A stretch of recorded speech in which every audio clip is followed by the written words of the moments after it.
Based on a new report that was just announced a few days ago, housing affordability for the month of October dropped to a new all-time record low, the lowest levels on record going back to the late 1980s. This is based on my own analysis of the National Association of Realtors' latest data regarding housing affordability. And by the way, if you guys are new here, I invite you to subscribe to this channel right now because I post frequent housing market updates so you guys can make a more informed decision about whether to buy or sell a house right now. So thank you so much for doing that, and let's begin. This was announced from the National Association of Realtors on December 12th. It says here, housing affordability conditions tumble in October of 2023. No mention in this report, by the way, that housing affordability dropped to a new all-time record low. So I'll share my own analysis here in a little bit. Anyways, I just shake my head because they don't even mention that it decreased to record low levels. Anyways, at a national level, housing affordability fell in October compared to the previous month, according to the latest index from NAR. So here's a look at their index over the past 12 months. The index right now is at 91.4, which, by the way, any number below 100 means the average American earning the median income nationwide cannot afford to buy a house. So this means over the past 6 months here that the average family cannot afford to buy a median price home nationwide here. Sad but true.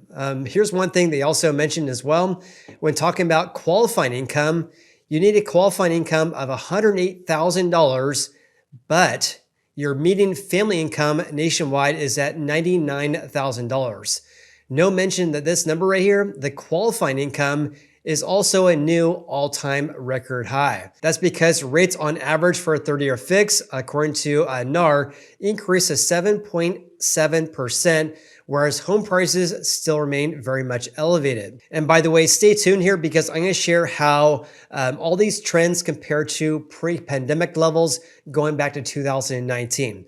Some pretty eye-opening stats I'm going to share with you guys. It says here the national index is currently below 100, which I said here means the typical family cannot afford to buy a house based on the median price home today. The qualifying income is the income needed so that mortgage payments on a 30-year fixed rate mortgage with a 20% down payment account for only 25% of your family income.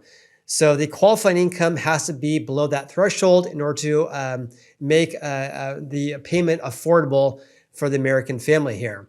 Of course, the most affordable region was in the Midwest. The least affordable region was, of course, in the West. As you can see here, the index for this year was at 91.4 nationwide, whereas the West, 64.3, a big decrease. South is also not affordable, as well as the Northeast, yet the Midwest is actually affordable, the only region on a national level that the average family could afford to buy a median price home in that region. Also, have a look at this. Here's the family incomes versus the qualifying income. Look at the West. Your qualifying income, again, the income needed to afford to buy a median price home in the West, $162,960, whereas your average, or I should say your median family income, only just under $108,000. So your income is well below the qualifying income that's needed to buy a house in the West. The South also down as well. Income's at about $91,000, but your qualifying income over $96,000. The Midwest, though, look at this.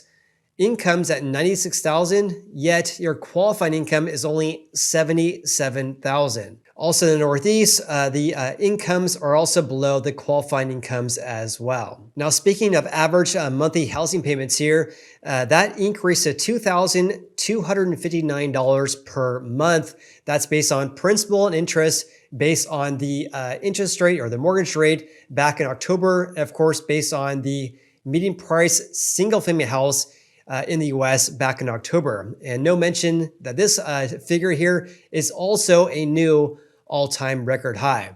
Again, that's because prices have increased, of course, but of course, rates also have increased as well. So let's have a look at my own analysis of their data here, which is this right here. So I just pulled this from their website and I added this month here. So again, the median price home, this is the median price for a single family house nationwide, was at $396,100. As you guys can see here, compared to September, only a very small decrease from 397,000 to about 396,000. Also, your average 30-year fixed mortgage rate, according to NAR, was at 7.70%, a big increase compared to the 7.28% that we saw back in September this year. By the way, the last time we had rates this high on average for a month was way back in November of 2000, which is absolutely insane. Something that I noticed that you guys may have also noticed as well, when looking at these rates right here, they tend to be a little bit higher compared to what Freddie Mac is reporting. That's because the National Association of Realtors is accounting for the fact that some buyers are paying points, and therefore these rates right here tend to be a little bit higher compared to what Freddie Mac is posting on their website. So one thing I do want to note, and I have been making videos about this, is that last week rates have been decreasing greatly. In 2 single days, rates almost decreased by nearly a half of a point, or about 47 basis points in 2 days.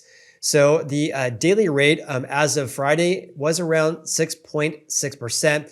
That's more or less the lowest rates we've had in about 7 months. On top of that, this figure right here is for October. The average rate, according to Freddie Mac, in November decreased to 7.4%. So housing affordability will improve here because rates have been decreasing, but we're not seeing a sharp decrease in prices, which is frequently needed in order to make housing more affordable on a national level.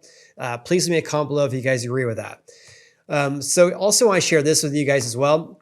Your P&I payment based on your average rate at 7.7 and your median price home at $396,000 is $2,259 per month.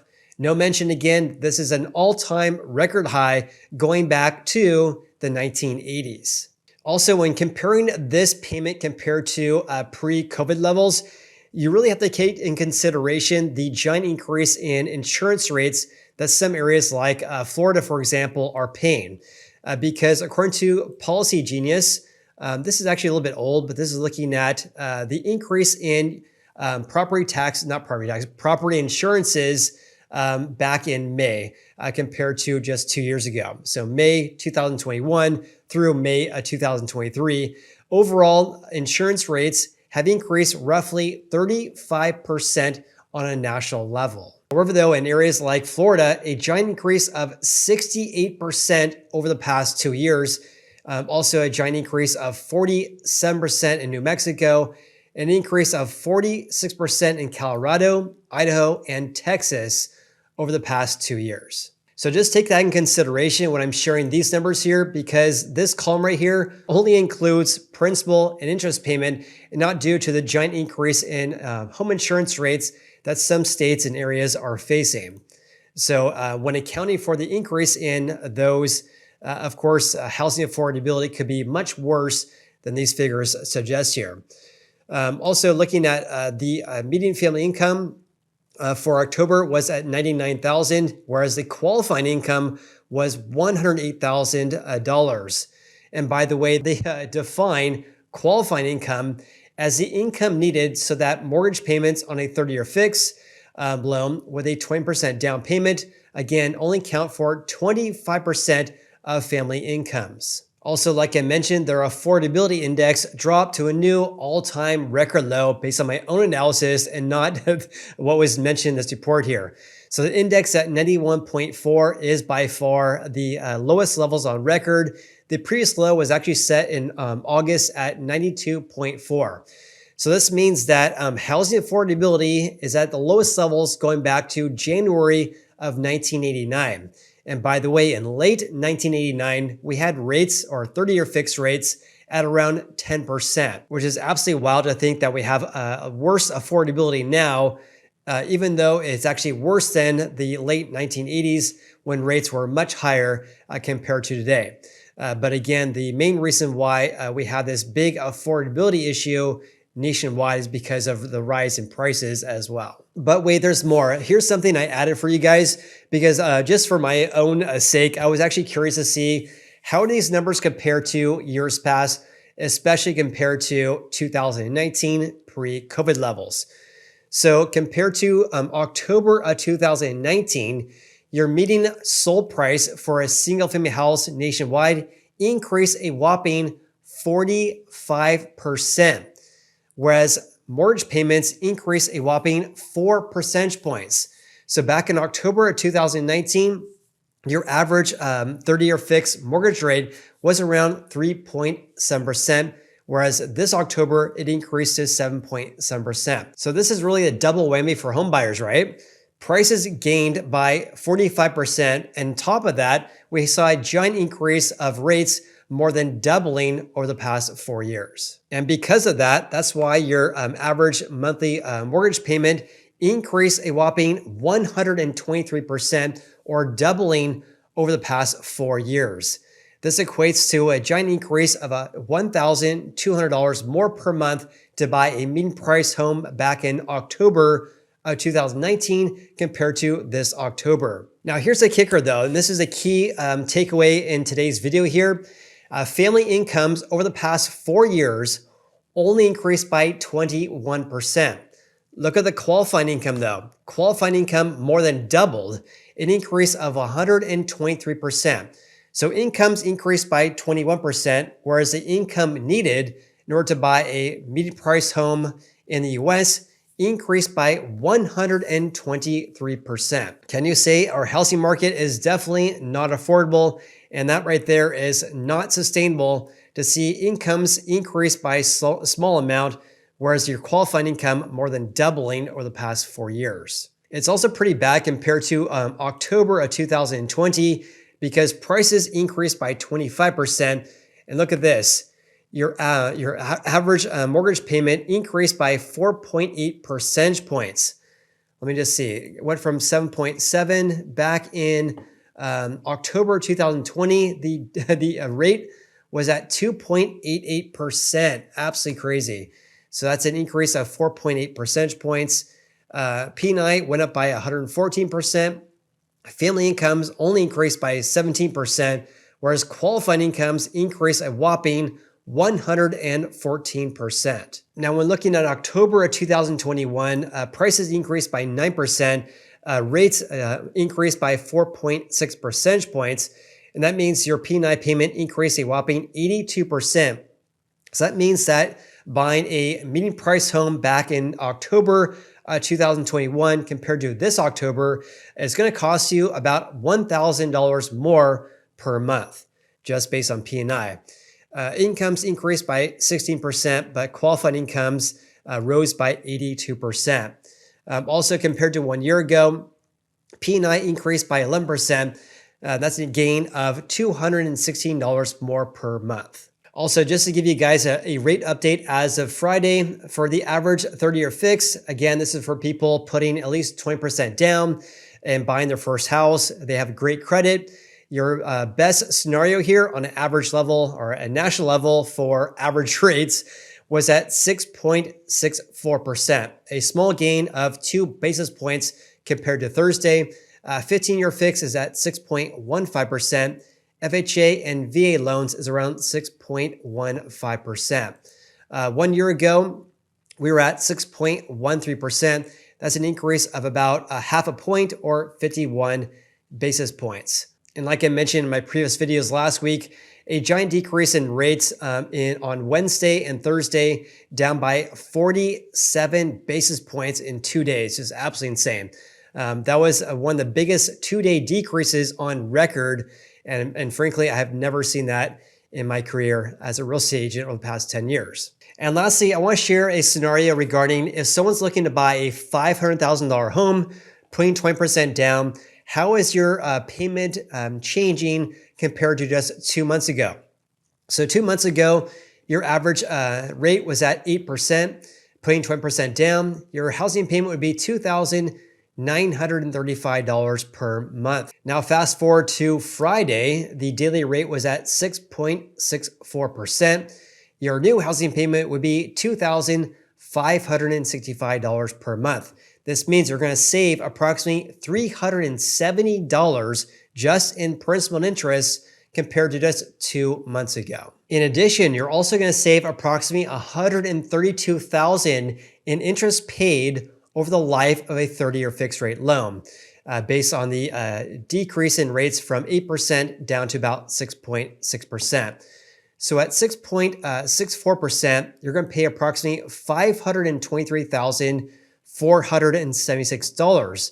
But at 8%, you're going to pay a whopping $656,000, an increase of $132,000 just because rates were so much higher 2 months ago. In my personal opinion, this could be enough to get some home buyers off the fence, because you're looking at a payment at nearly $3,000 per month, and now it's about or nearly $400 less today, just because rates have decreased over the past 2 months. So what I'm going to be closely following in early 2024 is not only rates, but also new listings as well as housing inventory. So to have a look at the balance between demand and supply here. So I'll definitely keep posted with the latest developments here, but if you guys are looking for a real estate market crash, the decrease or the sharp decrease in rates that we saw last week could be a recipe for disaster and could cause home prices to rise further. But again, a lot could change regarding rates, unemployment, our economy, etc. So I'll definitely keep posted with the latest developments. Of course, make sure you're subscribed to this channel. I appreciate you guys. Have an awesome day, and we'll see you in the next video.